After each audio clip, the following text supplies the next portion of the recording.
Hey everyone, it's Dave Asprey with Bulletproof Radio. Today's cool fact of the day is that it's now possible for plants to be engineered with genes that are taken from bacteria, viruses, insects, animals, or even humans. Scientists have worked on some interesting combinations. Of course, we're talking genetically modified, but cow genes that turned pig skins into cowhides. I have no idea what kind of football you play with that, but it's got to be confusing for the players. Jellyfish genes that light up pigs' noses in the dark. I also have no idea what that does to your bacon.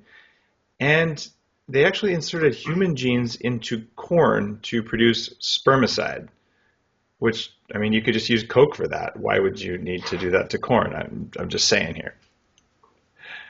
Today's guest on Bulletproof Radio is Jeffrey Smith, the founding director of the Institute for Responsible Technology. I know Jeffrey personally. He's lectured in 40 countries. He's been in the New York Times, the Washington Post, BBC, the Independent, Daily Telegraph, New Scientist, and every other thing you've probably heard of that's a magazine like Time, as well as on Dr. Oz, NPR, Fox News, Democracy Now! In other words, this guy is the poster child for genetically modified food and what it's doing to our world. He created a feature-length documentary called Genetic Roulette, The Gamble of Our Lives, and won the 2012 Movie of the Year for it. And he's also written, and we've talked to him earlier, about Seeds of Deception, exposing industry and government lies about the safety of the genetically engineered foods you're eating. So, wow, that was everything I could think of and then some. Jeffrey, welcome to the show. Thank you, Dave. I wanted to just jump in. There's some people, I would say a vocal minority online, who just love to, every time you say, well, GMOs present some unsafe potential for humanity and for the genie we can't put back in the bottle. People jump out on Facebook and say, there's no scientific evidence that GMOs are bad. So first of all, what is a GMO, the way you're talking about GMOs? And is there some kind of a safe thing like that? But just help explain what is genetic modification for people who are listening and probably don't know some of the science you do.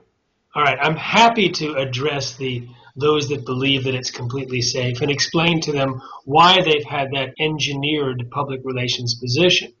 But for those who don't understand what GMOs are in the first place, you take a gene from one species, as you described, and you insert it or forcibly inserted into a DNA of another species. So, for example, let's say you want to create a corn plant engineered to produce its own toxic insecticide.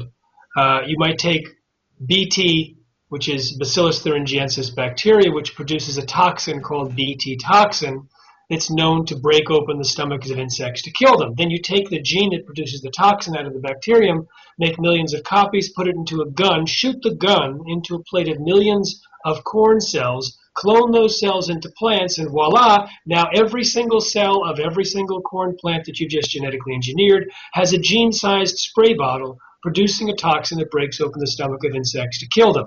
So now you've mixed and matched between kingdoms, and you've not just inserted the gene, but you've also created massive collateral damage in the DNA of the corn plant. 2 to 4% of that DNA is different at the end of that exercise. You have hundreds or thousands of mutations up and down the DNA. And in Monsanto's most popular pesticide-producing Bt corn, for example, a normally silent gene was switched on, which produces now an allergen called gamazine.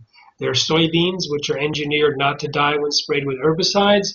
That actually now has 7 times the amount of a known soy allergen, according to their own study.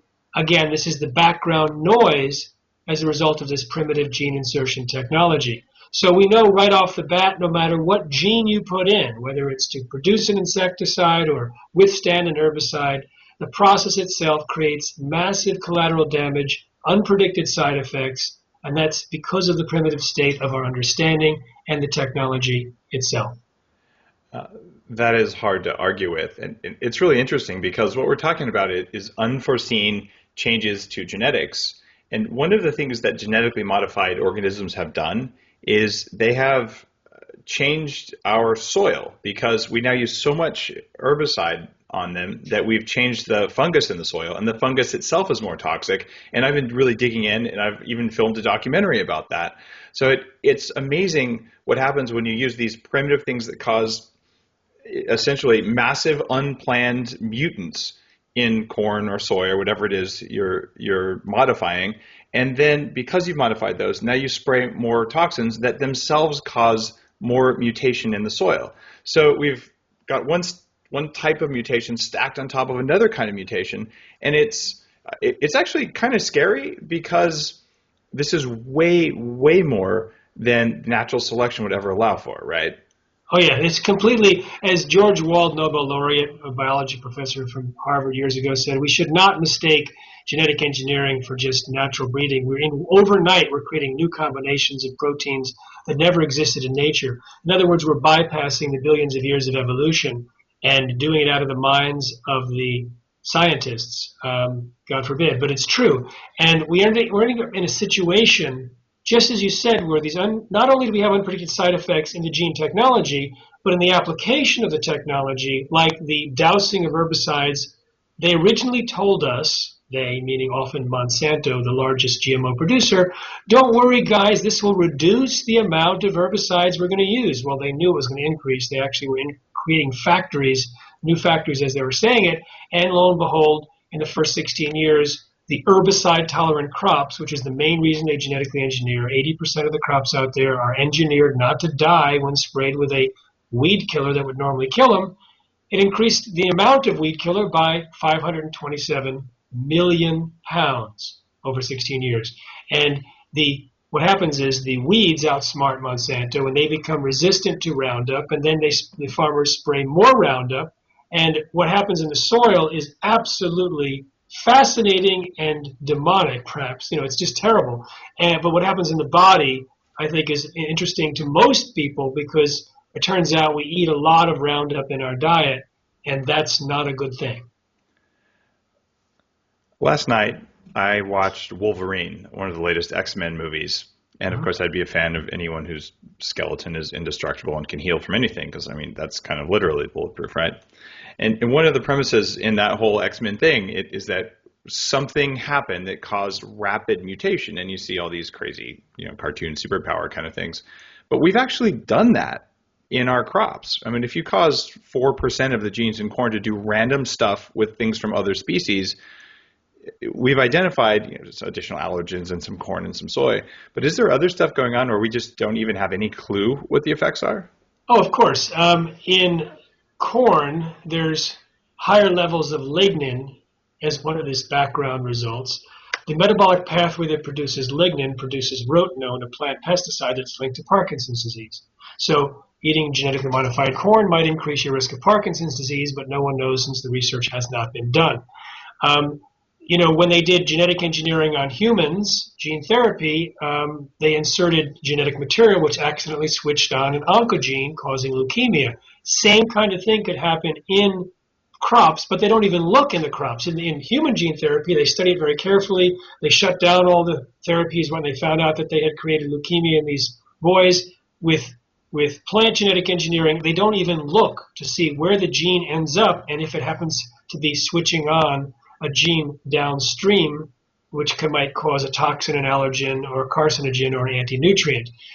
It does increase the amount of anti-nutrients in soy. There's a soy lectin, which was practically doubled, according to Monsanto's own research, and then suppressed and then discovered.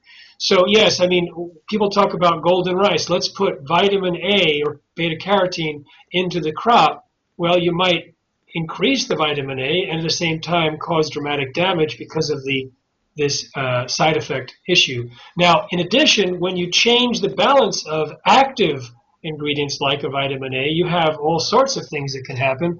Retinoic acid is linked to many diseases, and that is also part of the metabolic pathway that's linked to the beta-carotene. So as David Schubert of the Salk Institute points out, these manipulations of trying to fortify crops can even be more dangerous than the herbicide tolerance and the pesticide production. Now, that's the background noise of GMOs. If we drill down into what's happening, and by the way, the FDA scientists warned repeatedly that genetic technology on food was dangerous. They said it could create allergens, toxins, new diseases, and nutritional problems. But guess what? The FDA denied the existence of those concerns, even though it was the consensus of their own scientists, which we found out through documents made public from a lawsuit. They instead, in their policy, claimed falsely, oh, the agency's not aware of any information showing that GMOs are significantly different. Therefore, no testing is necessary, no labeling is necessary. They ignored their own scientists. But Jeffrey, it's okay to lie to Congress as long as it's for profit. I mean, this is the U.S. We need to. That's the technical. In fact, for-profit is the word here because the person in charge of that policy at the FDA was Michael Taylor, Monsanto's former attorney, later Monsanto's vice president, now back at the FDA as the U.S. food czar. So, wow. Yeah, there was a nice nexus there. Does he get attorney-client privilege for everything he does because he was Monsanto? I'm sorry, I can't say anything. I was their attorney. Well, that's kind of convenient. Very convenient. Very convenient. So I recognize that there is great risk in genetically modifying these organisms causing mutation because once they start sharing their pollen, which is a known thing, you cannot dispute that at this point, you have cross-contamination, you have insect damage, and you can't stop it. So it seems like, this genie is already out and it's not going to get put back in. So granted, we might want to stop doing this, but haven't we created kind of a problem that isn't going to go away for many generations? Well, many is tactful and wishful thinking. The genes already released into the gene pool self-replicate and will last as long as the gene pool of that species exists. Scientific future where you can put on the goggles and shoot it with a ray gun and figure out how to kill out those specific genes or products. So it will outlast the effects of global warming, outlast nuclear waste. The only thing that lasts longer than self-propagating genetic pollution is extinction. And this is one of the reasons why we should be in a hurry to delay the deployment of gene technology, because if we make a mistake, it lives with all future generations and all living beings, not just human beings. Are you kidding? Do you know what branding opportunity this is? If Monsanto could genetically engineer their logo into our food, their logo would self-replicate beyond when humans are even still here. That's brand survival. They should right there. Totally hire you, Dave, for being their logo, their marketing man. So I don't think we've scared I have to say something. This is a true story about that. All right. I sat next to the chief marketing officer from Monsanto at a neuromarketing conference. This was a conference at Stanford University about neurology, using EEG machines to measure what people do. And I was kind of disturbed that people trying to convince us that we should do these bad things to the plants on our planet were investigating that. He seemed like actually a nice guy. I mean, personally, he wasn't an evil man that I could sense. He just didn't know the harm he was doing. So. Right. So I don't think we've scared your listeners enough yet. And even though I don't intend to scare people or, let's say, raise levels of alarm about health. When you look into the actual peer-reviewed published studies, it's very serious. Would you like to go on a little journey with me, which I call death, disease, destruction, and despair? But we're going to come out the other side with actually how to avoid GMOs and actually how to kick them out, which is a plan that's actually already well underway. So as my 5-year-old would say, so the good guys win in the end, and maybe there's a unicorn? All right, let's do this story. All right, okay. So I have, when the American Academy of Environmental Medicine evaluated the animal feeding studies, the peer-reviewed published studies on GMOs, they found that the animals that were fed GMOs compared to the controls suffered from gastrointestinal problems. They suffered from infertility and reproductive disorders. They suffered from all sorts of immune system reactions, damaged organs, and they named the organs, as well as dysfunctional regulation of cholesterol and insulin, and accelerated aging. Wow. They said, based on the traditional scientific criteria, this is not a situation of casual relationship. This is a causal relationship.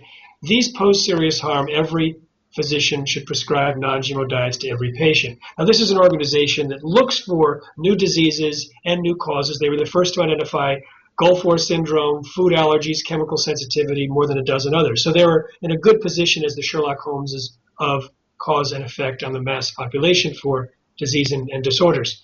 So now there are thousands of physicians prescribing non-GMO diets, and I've interviewed hundreds and hundreds of people, sometimes from the stage with hands raised and people telling me the symptoms that got better when they removed GMOs. And lo and behold, the same categories of symptoms that were afflicting the lab animals, gastrointestinal being primary, immune system soon after, are being described as getting better in the humans that avoid eating GMOs. And the anecdotal evidence is shocking. Now, when humans get rid of GMOs because they're not labeled, they have to do some kind of strategy, buy organic, switch to whole food, less processed foods.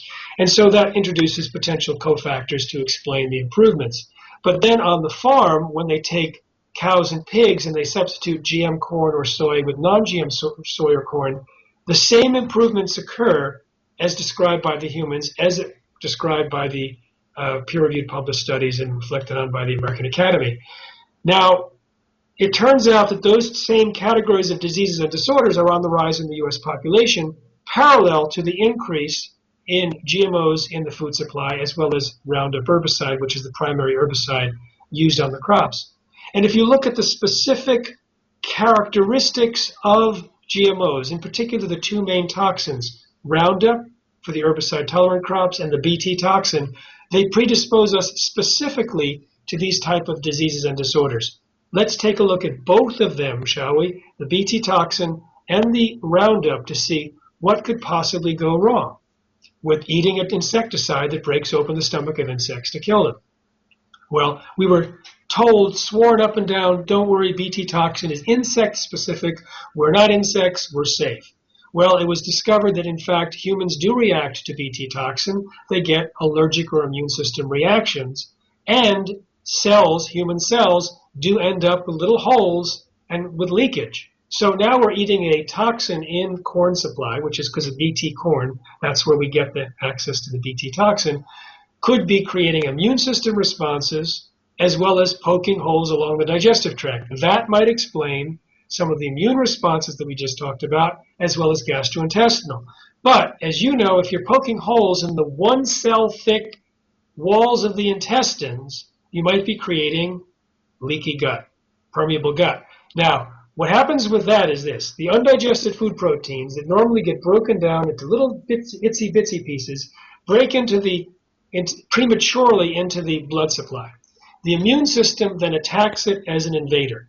All of the immune components, they have iPhones. So they pull out their iPhones and they take a picture of these undigested food proteins and post it on the Facebook for the body. And this is the iPhone 6 Max screen they have. These are really, really strong. Okay, got it. Well, actually, they're a bit fuzzy because when they're not that good because the other immune components look at it and there's something called molecular mimicry and says, wait a minute, that I can't fully recognize it, but it really looks like that, which is the thyroid. It really looks like that, which is the microvilli of the intestines. Or it looks like that, which is the pancreas, and that's autoimmune disease. So one of the most tightly correlated physiological effects related to autoimmune disease is leaky gut. In addition, leaky gut is linked to cancer, Alzheimer's, Parkinson's, autism, food allergies, inflammation, and other stuff. Yes. So that list is among the things that are on the rise in the U.S. population in parallel to the consumption of GMOs. And it gets a little worse with Bt toxin. We're going to go on to herbicides in just a minute, but I've got to land this blow. The Bt toxin was found in the blood of 93% of the pregnant women tested in Canada, where you live, and it was found in 80% of the unborn fetuses in the cord blood. Now, with mice blood cells which were exposed to Bt toxin, the toxin was cytotoxic, damaging the red blood cells. So now we have Bt toxin circulating in our blood, possibly because it goes to the holes it created in the cell walls of the intestines, and it might cause damage to the red blood cells. If it gets in the fetus, there's no blood-brain barrier yet developed, so it might end up in the brain, so you have hole-poking toxins in the brain of the next generation.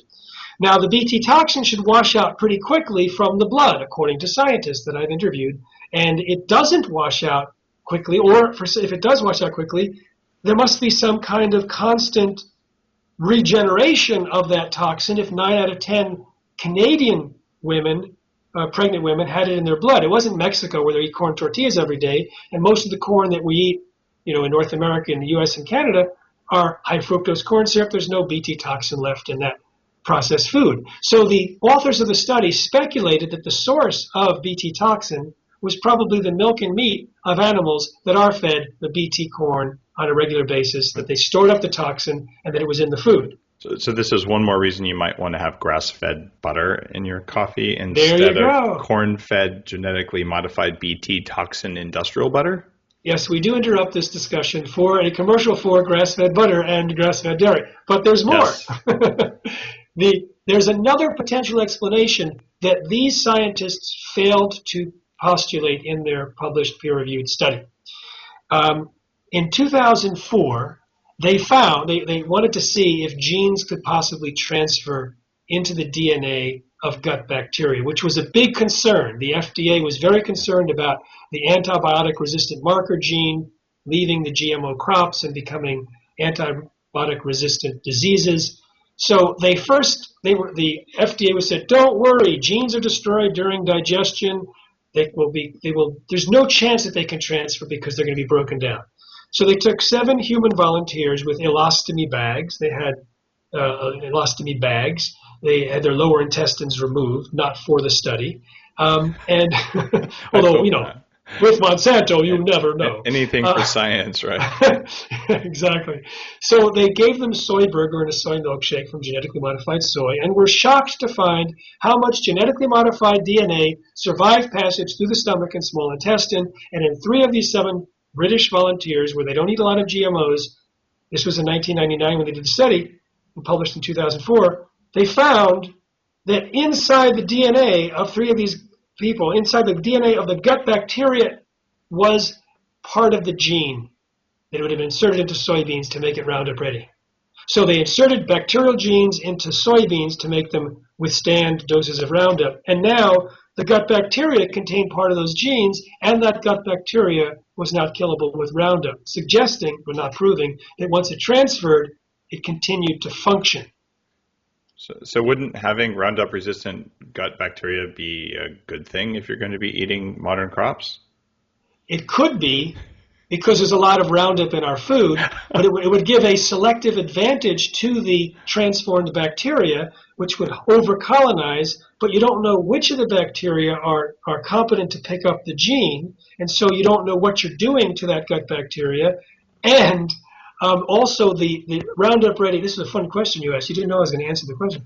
The Roundup Ready protein has properties of a dust mite allergen. It fails the World Health Organization's criteria designed to prevent allergic proteins from being introduced to genetically modified crops. So those who are allergic to dust might end up being constantly triggered.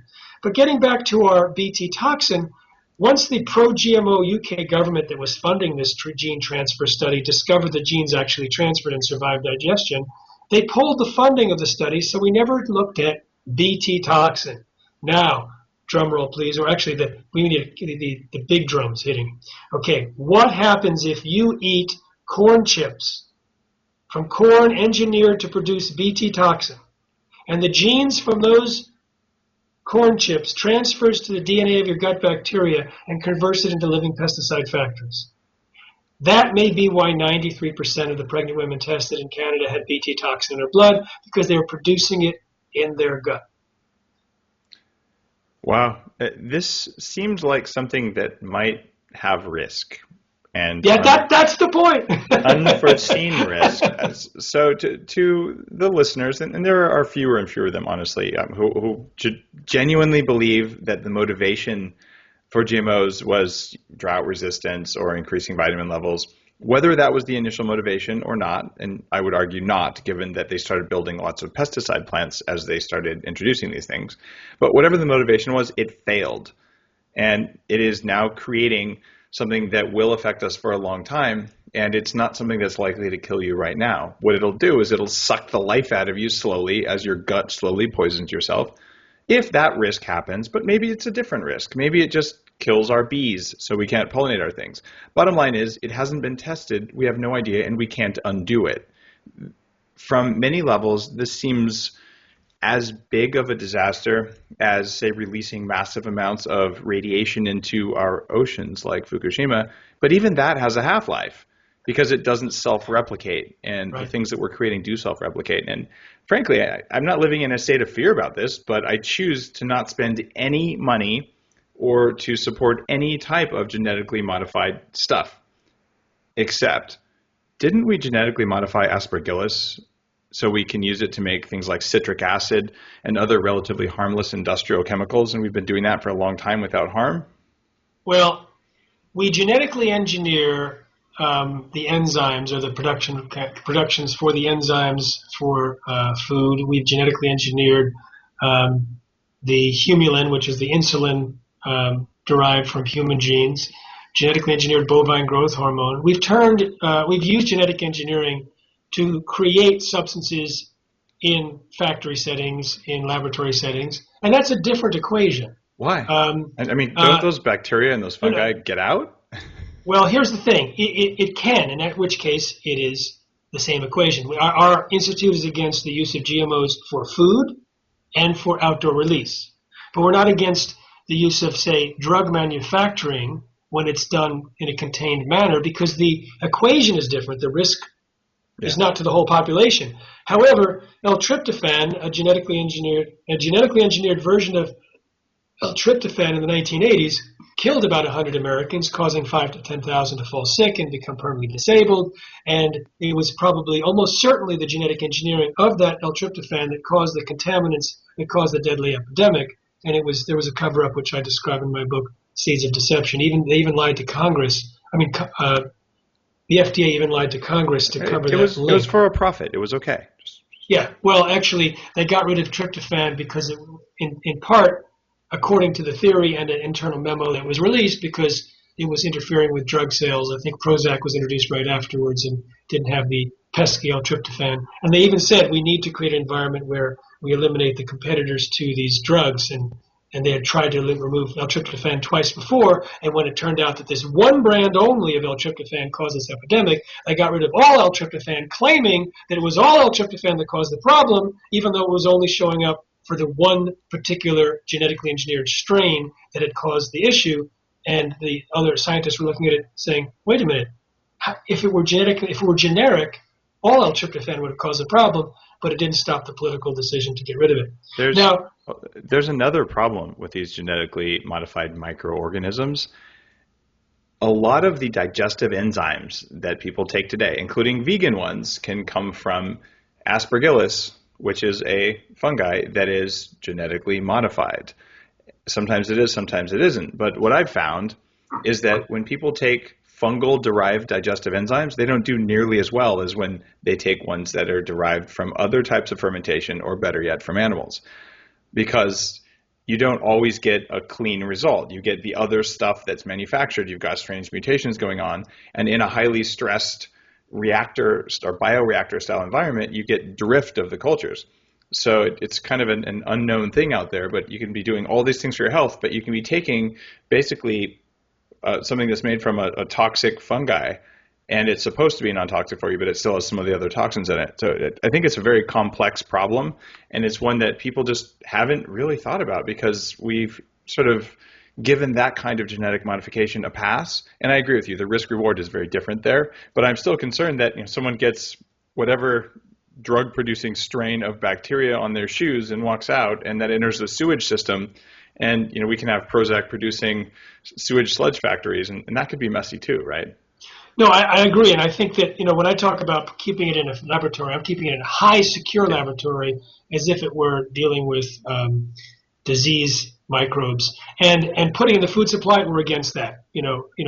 Very specifically, we don't comment on the drugs, even though we know the L-tryptophan situation. We do believe that they need to increase the respect for what can go wrong, and the current respect is so low that it's dangerous, just as in the case you described. Now, I need to just talk about herbicide, the Roundup, because I know a lot of people listening to this are really into the science and biochemistry of stuff.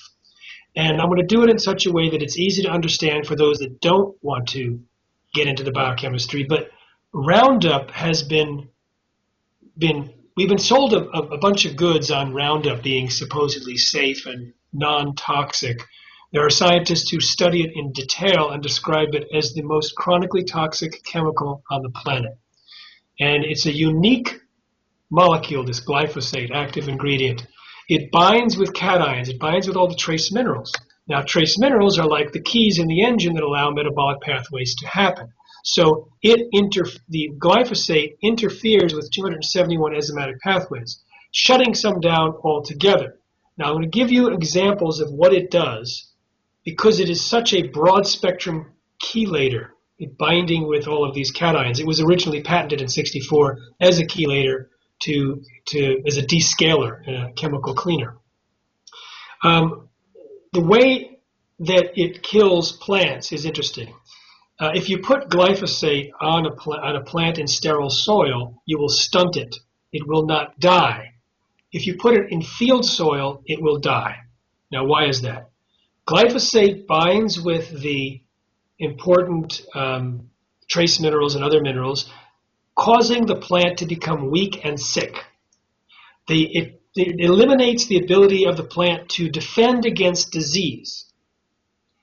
Then it kills the beneficial organisms in the soil whose job it is to do two things. One, to convert certain nutrients so that they're assimilable by the plant. That gets taken out of the equation, or some of them. And also the beneficial microorganisms that keep the fungus or the fungal-based pathogens in check. The glyphosate also directly promotes and stimulates the growth of soil-borne pathogens.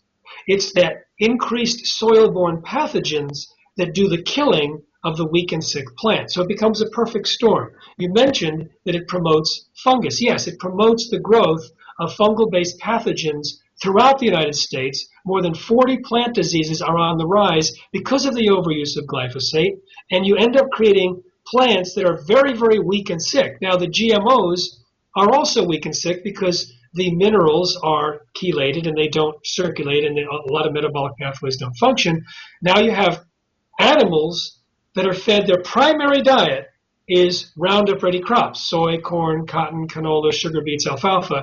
They end up eating weak and sick, minerally deficient plants.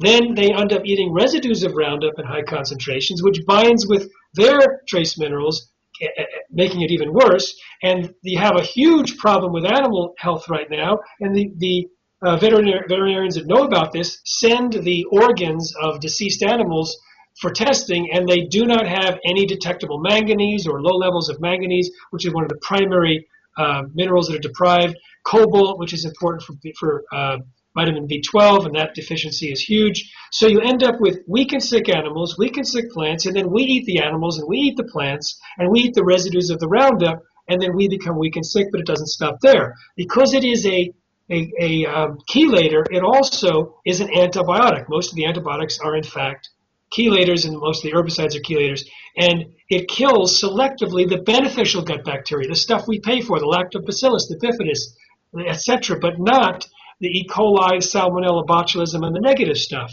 So that can create an overgrowth of negative gut bacteria in the gut. That dysbiosis can create harsh gases, which can damage the walls of the intestines. The walls of the intestines then don't produce enough CCK, which tells the pancreas to produce more enzymes. So you have a suppression of digestive enzymes. You have more undigested food proteins that can get through the walls that are created by the Bt toxin. But the gut bacteria also creates zonulin, which creates gaps in between the cells of the walls in the intestines, the traditional form of leaky gut. And so now you have gastrointestinal disorders, and Roundup also damages the microvilli. It also suppresses digestive enzymes. It's also an endocrine disruptor at very, very low levels. It's also linked to birth defects.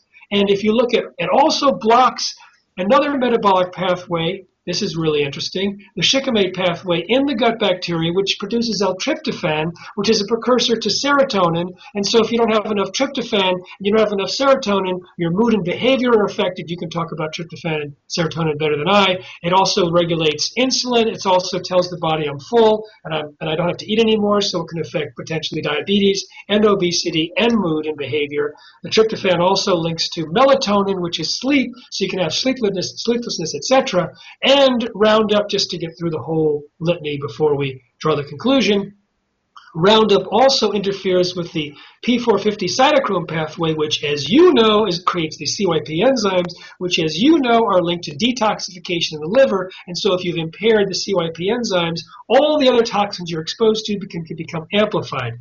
If you look at all of those biochemical changes which I just described, here's the summary for those that just zoned out.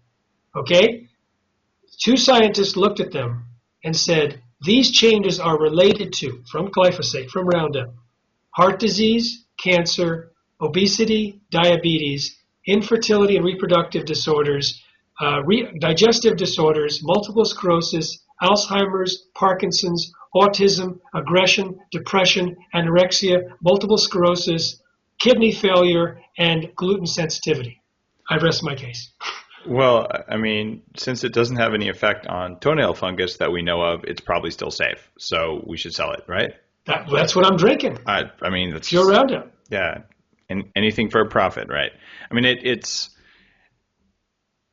disturbing the amount of Roundup that's sprayed with or without genetically modified organisms. But when you look at the fact that the existence of GMO has directly allowed the wholesale destruction of our soil biome by this chemical, and if it's having secondary effects on people's health, it's scary, and it's unprecedented throughout human history.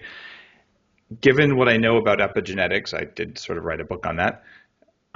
This is something that will affect our grandkids, and because we put it in our soil, it'll affect 50 generations from now, assuming they're still here, not some generation on a little spaceship somewhere. But unless we're going to go down the sci-fi route, we're going to live with this for a long time, and it's not going to be as nice as it could have been. What can people do now to maybe get things going? I know lots of the world is not quite as gung-ho on GMOs as the U.S. is. The problem is when we do it here, it sort of ends up everywhere anyway. So it doesn't matter if they like it, they're getting it. Right. So there's, we have a website called non-GMOshoppingguide.com. Our main website is responsibletechnology.org, which tells people why to avoid GMOs in a lot of details. A lot of peer-reviewed published studies are cited in the works there. But then how to avoid GMOs is non-GMOshoppingguide.com. And we list over 30,000 products that are verified non-GMO by the Non-GMO Project. We also give the 4 primary tips. 1, buy organic. It's not allowed to intentionally use GMOs, although contamination can happen. 2, buy products that say non-GMO on their package. The Non-GMO Project is the best. 3, buy products listed in the shopping guide. And 4, if it doesn't have one of those organic or non-GMO labels, you can avoid the 9 genetically modified food crops or their derivatives or the animals that have been eating them. So the 9 crops are soy, corn, and just there you end up hitting all the processed foods, not all of them, but a lot of them, because they're derivatives like maltodextrin and dextrose and whatnot. They're listed in that shopping guide. You have cottonseed oil, canola oil, sugar from sugar beets, not the cane sugar and not beet table beets, but sugar beet sugar. Alfalfa, which is used as hay for animals. And then zucchini, yellow squash, not all of it, some of it, and papaya from China or Hawaii. Mercifully, popcorn is not yet genetically engineered and doesn't cross-pollinate. So those are the 9 food crops. You also have aspartame, which comes from genetically modified organisms. Friends don't let friends take aspartame. Just go to Google, Google aspartame and symptoms, and you'll camp out for a few hours. It's and on then the kryptonite. Freak out. It's a kryptonite food on the Bulletproof. Totally freaking out. I mean, like, it was put on the market because the CEO was Donald Rumsfeld, and he had it was Donald Rumsfeld. He used all of his political capital in the Reagan administration to get it approved over the objection of the FDA, which actually declared G.D. Searle violating the law and fraudulently getting the information to the FDA after allowing, pulling the tumors out of the animals before they did the research. So those are all listed there, and then you have the milk and meat and eggs from animals that are fed GMOs. Not a single research study was done or published on those things, but there's evidence suggesting that there's problems with that, both anecdotal and logical, scientific, and discovery of DNA, for example, in the milk from the feed. So all that's laid out there. So that's the first thing that people can do, is to avoid GMOs. And if people haven't yet decided to avoid GMOs, or they want to convince others, To Avoid Gmos, the tool that we have found to be most effective at convincing people, which lays out these risks that we just talked about and many more, is the movie Genetic Roulette, The Gamble of Our Lives, available at geneticroulettemovie.com. Full disclosure, I'm the director. I gave the rights to the Institute for Responsible Technology, and it is, in fact, we do pre- and post-test studies, and people, they completely change their diet, often, usually, when they see this movie. Now, that's to avoid GMOs on your own. But your question was, what can we do about this? And that's a bigger question. Now, I'm going to answer what I think is the best strategy. And I've been in this for a couple of decades, and I've traveled around the world, as you mentioned, for 40 countries. And there's a bunch of those countries that I would say are hugely successful at minimizing GMO exposure in the population, and those countries are Europe, the European Union. How did Europe kick out GMOs? It was not the law. It was not the European Commission. It was Unilever on April 27th, 1999. Nestle's the next day. And then everyone else the next week or two. They kicked it out because there was a lot of coverage on the health dangers of GMOs in the news. And they ended up causing enough consumers to be concerned about eating GMOs that the food companies realized, I can't continue to use GMOs and protect my sales and market share. Therefore, to protect my profit, I'm going to eliminate GMOs from where? Europe, not the United States, because the coverage wasn't, actually there was a lifting of a gag order of a scientist on February 16th, 1999, 10 weeks later, because over 700 articles were written in the UK press alone within a month. It was a huge scandal, not covered in the US. Project Censor described it as one of the 10 most underreported events of the year here. So now, tipping point. Can we have a tipping point in the United States? Yes, we know from bovine growth hormone, kicked out of Walmart, Starbucks, Yoplait, Dan, and most American dairies. We had a tipping point against GMOs in the natural products industry in 2013. That was helped along by Whole Foods announcing in March of 2013 that when a product becomes third-party verified by the Non-GMO Project, it increases sales by 15 to 30%. Thousands of products enrolled in the Non-GMO Project in the next couple of months, backlog of a year. So now we have test cases of grape nuts and Cheerios, and I can't believe it's not butter, and Smart Balance and Ben & Jerry's, all declaring non-GMO in the Walmart space, in the Safeway space, outside the natural products industry, because the industry, that industry is tipped. Now, 40% of Americans say they're avoiding or reducing GMOs, so they're sensitive to the situation. Not 40% of Americans are actually doing it. They say they're doing it, but they're sensitive to the situation, and most of them shop in traditional supermarkets. So if they're walking down the aisle and they see grape nuts, front of the package, full color, non-GMO Project verified, and they start to buy that more by even a little percentage, and the market share goes up, every other food company realizes, uh-oh, this trend is not firewalled behind the walls of Whole Foods. It's now in Walmart. It's in Safeway. It's etc. We have to remove GMOs. So to answer an interesting question, in 1,000 years or 100 years, and they look back at this time and figured what saved the genetic integrity of all living beings and all future generations, because the biotech industry is, in fact, intending to genetically engineer 100% of the food supply and the trees and the insects and the fungus. This is not making this up. These are stated goals by insiders announced on the podium 1999, 3 weeks before the gag order was lifted by the scientist.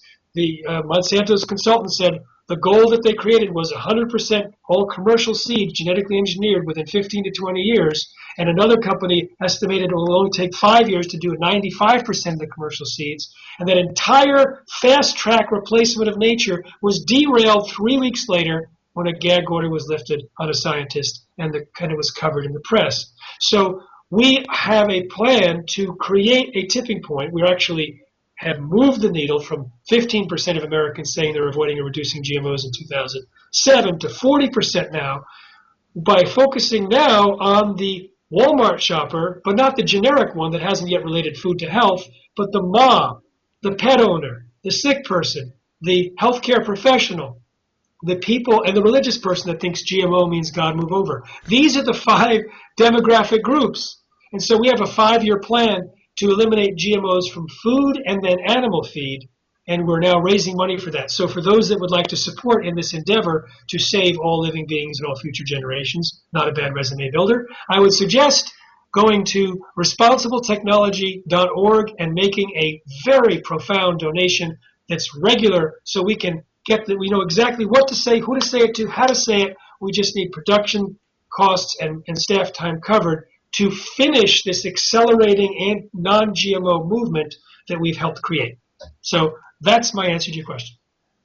If you've been fortunate in your life and you're in a position to make a small donation to support Jeffrey's mission here, it's in your best interests. If you have family, especially little ones, it's doubly in your interest.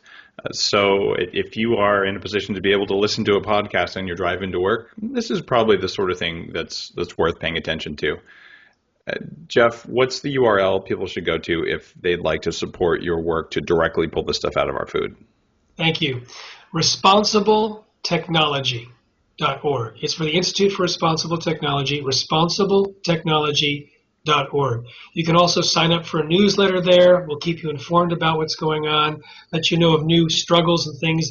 Potato was just approved, developed by J.R. Simplot, rejected the next week by McDonald's. We don't know if Burger King's going to pick it up, but we'd like to be able to get a signature on a petition to inform them that you're not going to be eating their French fries again. Well, you probably don't eat their French fries anyway, but you know what I mean. So we have opportunities for people to participate in activism to get alert. We have a speaker training program. We've taught 1,200 people how to speak about GMOs. It's an 8-hour online course.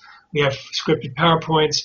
We have also a tipping point network of close to 10,000 activists in over 100 groups in North America. We have lots of online resources, videos, etc. And so we are doing the work of creating the behavior change messaging so that people want to avoid eating GMOs, so that the dynamics in the marketplace change, so that we don't have to try and win it in Washington where Monsanto rules supreme, and we don't have to try and win it in state labeling bills, which can be immediately at any time preempted by the FDA, which they did with menu labeling in the past and then did nothing. We're doing it where we have our strength, where we have stability. Politics is not so stable. I was flown to Poland by the Polish government to give a press conference with their Minister of Environment on their non-GMO policy, and the next week the government was voted out of office. And similar has happened in other countries where I work, where a week later after a successful campaign, it was a new government. So we're not asking the Obama administration for a handout. We're doing it ourselves by educating people about the dangers, telling them how to avoid GMOs, putting economic pressure in the marketplace where companies who are paying attention are going to make changes and already have. Responsibletechnology.org is where you go to support all of that work. Now, Jeff, there's one more question, one that I've asked every guest on the show, and one you can riff on because you've talked about this sort of thing before. But top 3 most important things people can do if they want to perform better. And I'm just guessing that avoiding Roundup and GMOs is on your list. So, all right, so, well, I'm going to expand what we've talked about, in that Roundup is now being used as a ripening agent on many types of crops: wheat, barley, lentils, rice, potatoes, sweet potatoes, citrus. And because of that, it's sprayed right before harvest, and then it accumulates in the food portion as the other part of the plant dies, and we eat it. So the EPA last summer increased the allowable levels of Roundup residues on 160 varieties of crops to levels that are as much as 1 million times higher than that which is associated with multiplying breast cancer cells in human cells. So I would say buying organic is now a higher priority than it used to be. So it's not just avoiding GMOs, but switching to organic is pretty critical. And then I've heard from a lot of people when they actually can eat food that looks like food that's not packaged and whatnot, they get better from a variety of things as part of their regime of changing their diet. So organic, reduced processed foods, those two are for the, I know your listeners are really committed to health and will do things that others won't do. So I'm going for the heavy stuff, real lifestyle change, not just avoiding GMOs, organic and trying to get foods cooked from scratch as much as possible. And I would say water is important because a lot of the water is, my expertise is GMOs and Roundup, and unfortunately it's in the water supply too. There was a study done over 2 years with rats where they were fed Roundup in the water at levels considered way safe in the U.S., like a fraction of what's allowed in the U.S. water supply, and the rats compared to the controls had multiple massive tumors, early death, and organ damage.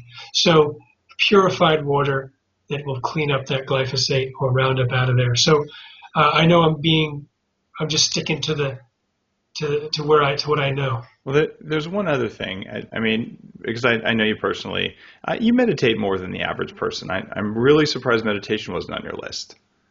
Well, yeah, actually, I do meditate. I practice transcendental meditation, and I love it. I've been doing it since 1975.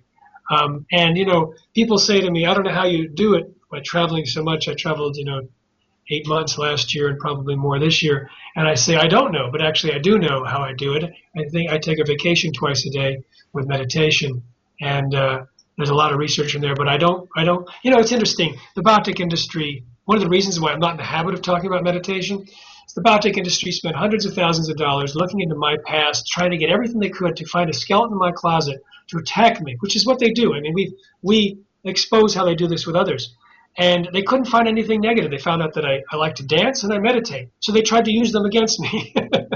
So he's not a scientist. He's a dancer and a meditator and a flake. So I just keep that. You're joined by a very large number of very successful executives who have outed themselves as meditators, which is essentially a high performance behavior. So I don't think you have to worry about that at all anymore, because if they want to attack you for it, all they're saying is that they are not conscious, and actually that would be accurate.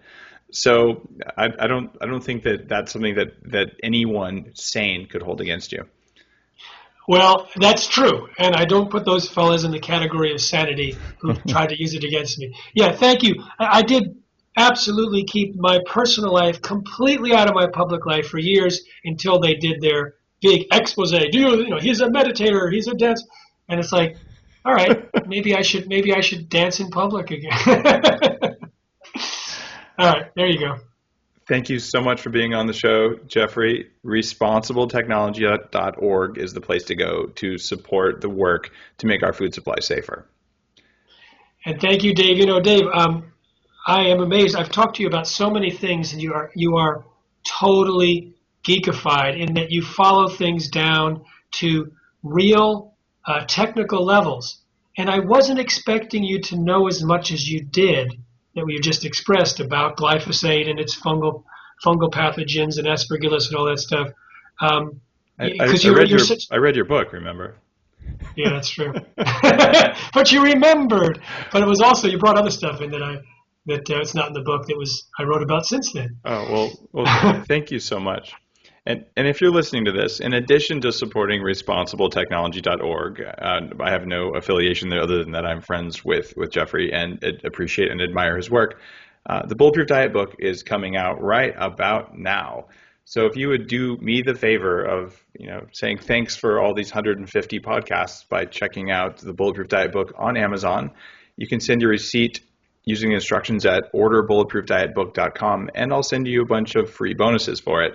So please work to continue the kind of work that you're listening to right now and hearing about real hard science from guys like Jeffrey by supporting the podcast, by buying the book and leaving a kind review. I really appreciate it. And don't forget responsibletechnology.org, because Jeffrey is a rock star. Thanks, Jeffrey. Thank you, Dave. Did you know that Cyber Monday didn't even exist before 2005? And now it's the ultimate online shopping day of the year, even bigger than Black Friday? It's true. In fact, last year's Cyber Monday was the biggest online shopping and savings day ever. And now this December 1st, I'm upgrading Cyber Monday to help you hack your holiday shopping list by kicking off a special online event with exclusive savings. The savings continue on December 2nd, when, in celebration of the Bulletproof Diet book launch, we're kicking off a 12 Days of Bulletproof. That means you'll get great 24-hour savings on a different product in the Bulletproof online store every single day from December 2nd through December 13th. And in the spirit of giving, you can even save 25% more on top of the daily discounts and cross up to 12 names off your gift list all at once by getting the entire bundle of products with just one click of your mouse. If you haven't already, just make sure you sign up for email updates at bulletproof.com or like Bulletproof on Facebook to make sure you get all the details. Then just mark your calendar to watch your email inbox and the Facebook page starting December 2nd for your invitations to each of the 12 days of Bulletproof. Thanks for listening, and I'm excited to help you give the gift of Bulletproof this holiday season.